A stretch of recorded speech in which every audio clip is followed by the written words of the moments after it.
सुप्रभात। कृपानुभूति। कृपानुभूति यह है आज की आध्यात्मिक चर्चा का विषय। परमात्मा किस किस रूप में अपनी कृपा की अनुभूति कराते हैं, इसका एक सत्य उदाहरण देखिए।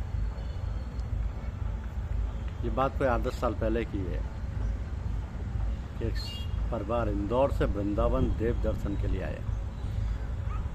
परिवार में सब मिलाकर 14 सदस्य थे, उनमें कुछ बुजुर्ग भी थे।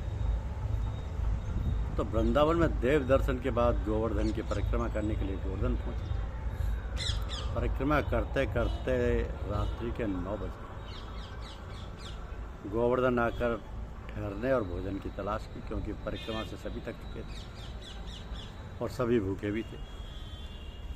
कई धर्मशालाओं, लॉज, आश्रम आदि में ठहरने के लिए जगह पाने की कोशिश की, और कहीं भी जगह नहीं मिल पा रही। यही हाल भोजनालय का भी था। किसी भी भोजनालय में भोजन की व्यवस्था नहीं हो पा रही। रात्रि के 11:30 का समय हो चुका था। 14 लोगों के खाने ठहरने का कोई ठिकाना नहीं मिल रहा था।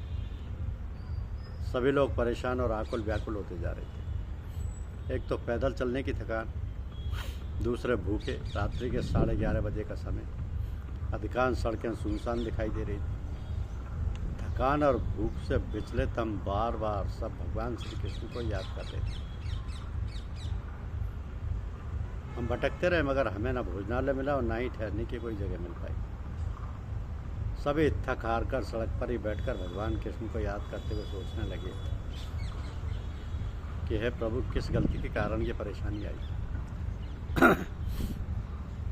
ये लोग चर्चा ही कर रहे थे कि तभी एक 10 वर्षीय बालक, 10-12 वर्ष का बालक उनकी ओर आया और पूछने लगा, आप सब लोग इस प्रकार सड़क पर क्यों बैठे हो? और बताया कि हम 3 घंटे से धर्मशाला, लॉज, आश्रम, भोजनालय की तलाश कर रहे हैं, परंतु अभी तक कोई सफलता नहीं मिल पाई। इसी से हम थक हार कर सड़क पर बैठे। सभी काफ़ी परेशानी में। इस पर बालक ने कहा, वो सामने जो प्रकाश दिखाई दे रहा है, आप सभी वहाँ चले जाएं, आपकी सारी व्यवस्था वहाँ हो जाएगी। थकान और भूख से आकुल व्याकुल परेशान लोग इतनी दूर जाने में संकोच कर रहे थे। पीड़ित तो थे ही। एक बार जैसे तैसे वहाँ चलना चाहिए, शायद कुछ काम बन जाए। इस प्रकार विचार कर परिवार के सदस्यों की हिम्मत बढ़ाई और धीरे धीरे बालक द्वारा बताए प्रकाश की ओर चल पड़े। कुछ ही समय में वहाँ जा पहुंचे। वो एक आश्रम था। उन्होंने गेट पर जाकर दरबान से अपनी परेशानी और पीड़ा बताई, तो वो आश्रम के व्यवस्थापक के पास ले गए। उन्होंने उनसे अपनी व्यथा बताई, तो उन्होंने आश्रम का एक हॉल दे दिया और सभी सदस्यों के सोने बिछाने की व्यवस्था कर सारा सामान भी हॉल में रखवा दिया। फिर वो सबको आश्रम के भोजनालय में लेकर गए। उसी समय रात्रि के करीब 12:30 बजे और भोजन में मिष्ठान के साथ कई प्रकार की वस्तुएं परोसी गई। 4 घंटे से विश्राम एवं भोजन के लिए भटक रहे थे और भगवान श्री कृष्ण को याद कर रहे थे। अंततः भगवान श्री कृष्ण की ही असीम कृपा से उन्हें आश्रम में ठहरने की अच्छी जगह भी मिली और स्वादिष्ट भोजन भी भरपेट मिला। परिवार के सभी लोग भगवान श्री कृष्ण को याद कर उनके प्रति कृतज्ञता व्यक्त करते हुए उनकी लीला का वर्णन करने लगे। सभी का मत था कि आश्रम दिखाने वाला वो बालक साक्षात भगवान कृष्ण थे, जो बालक के रूप में आकर उनकी मदद करते। प्रातःकाल वो सभी स्नान आदि से निवृत्त होकर चलते समय आश्रम के व्यवस्था कर को कुछ रुपये देने लगे, तो उन्होंने रुपये लेने से इनकार कर दिया। हमने आश्रम की दान पेटी में अपने संतोष के लिए यथायोग्य रुपये डाले और वापस वृंदावन आ गए। ये प्रसंग अक्सर याद कर भगवान श्री कृष्ण के प्रति नतमस्तक होकर उनकी कृपा एवं भक्त वत्सलता का गान करते रहते हैं। ये होती है भगवत कृपा। भगवान श्री कृष्ण द्वारा अपने भक्तों के कष्टों के निवारण के अनेक उदाहरण से कलयुग में भी मिलते रहते हैं। एक और सच्ची घटना श्रीमद् भगवत गीता के पाठ करने वाले पलटन के एक जवान ने बताई कि द्वितीय विश्व युद्ध के समय जब जापान ने मलाया, अंडमान निकोबार तथा ब्रह्मा में कब्जा कर लिया, तब अंग्रेज़ों ने अराकान के रास्ते उन पर हमला रखा। कुछ हिंदुस्तानी पलटनें थीं, उनमें एक पलटन में गंगा शंकर नाम का एक सिपाही भी था जो बराबर प्रातः गीता का पाठ किया करता था और तब प्रतिदिन का काम करता था। उसके साथ के सिपाही समय समय पर बड़ा मजाक किया करते थे कि गीता में भगवान है, क्या तुमने उन्हें देखा? वे कहते थे कि सामिस भोजन करो, घास वाला भोजन क्यों खाता है, बहादुर बनो। वो मुस्कुराहट देता था, बाकी कुछ नहीं बोलता था। यदि बोलता था तो यही कि मुझे चारों ओर भगवान दिख रहे हैं। ये बराबर गीता जी को वर्दी की जेब यानी बाई जेब में रखता था, जहाँ आमतौर पर सिपाही AB 64M किताब को रखते। तो एक दिन ऐसा हुआ कि रात को जापानियों के विरुद्ध आक्रमण करने के लिए हुक्म हुआ।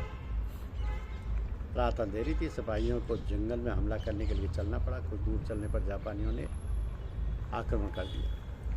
दोनों दलों में घमासान लड़ाई अंधेरे में हो गई। 4 बजे सुबह तक जापानी वापस चले गए और ये लोग अपने मुर्दे और आहतों को उठाने लगे। उन लोगों ने मुर्दों के बीच में जब गंगा शंकर की तरफ हाथ बढ़ाया, तब तो उन्हें आश्चर्य हुआ कि हाथ बढ़ाते ही गंगा शंकर उठ बैठे और चलने लगे।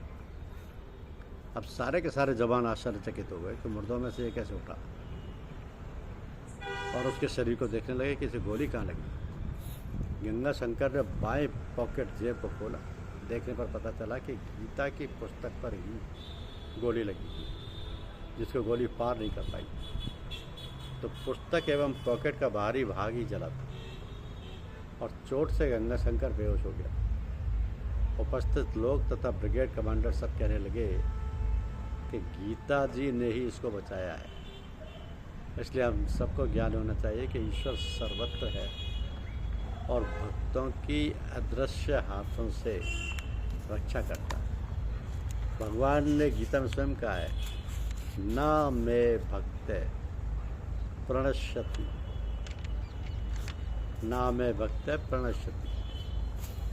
एक और घटना देखी है, परिचित व्यक्तियों द्वारा की गई शायद।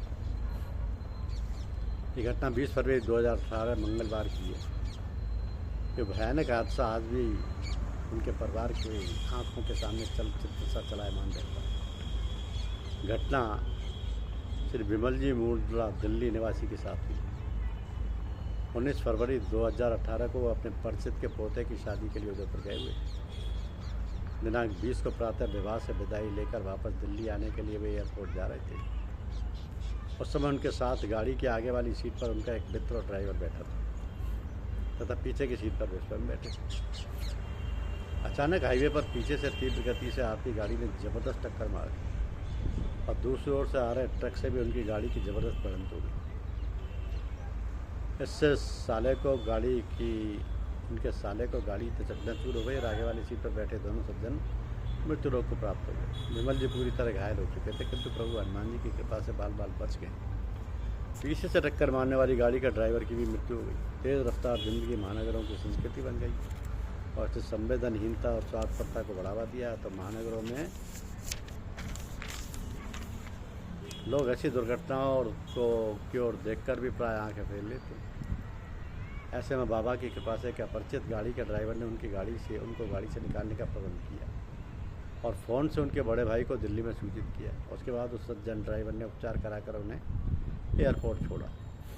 तो पुनः दिल्ली फ़ोन किया कि अब मैं जा रहा हूँ, हम उस सज्जन ड्राइवर के जीवन पर्यंत ऋणी रहेंगे। तब तक उनके परिचित लोग अस्पताल पहुँच गए और उनमें से एक परिचित के साथ विमल जी दिल्ली आ गए। उनके लिए वह सज्जन ड्राइवर बाबा द्वारा भेजा हुआ दूत ही था। उसने आकर उनकी प्राण रक्षा की, अन्यथा अधिक रक्तस्राव होने से कुछ भी हो सकता था। ये घटना यहीं समाप्त नहीं होती है। उदयपुर में इलाज के दौरान अचानक एक अपरिचित सज्जन महिला आई और उन्होंने 10,000 रुपये गुप्त रूप में दान में जमा किए और बोलकर गई कि इनका तुरंत इलाज शुरू कर दो। मैं तो अस्पताल का पिलाने पर पता चला कि हम सज्जन महिला के भी जीवन पर ऋणी रहे। इस घटना से हमें पूरा विश्वास हो गया कि परमात्मा का स्मरण बड़ी से बड़ी और आज भी समाज में ऐसे लोग हैं जो अपरिचित व्यक्ति की सहायता करना अपना धर्म और नैतिक कर्तव्य समझते हैं। धन्यवाद। चैनल को सब्सक्राइब अवश्य करें। धन्यवाद।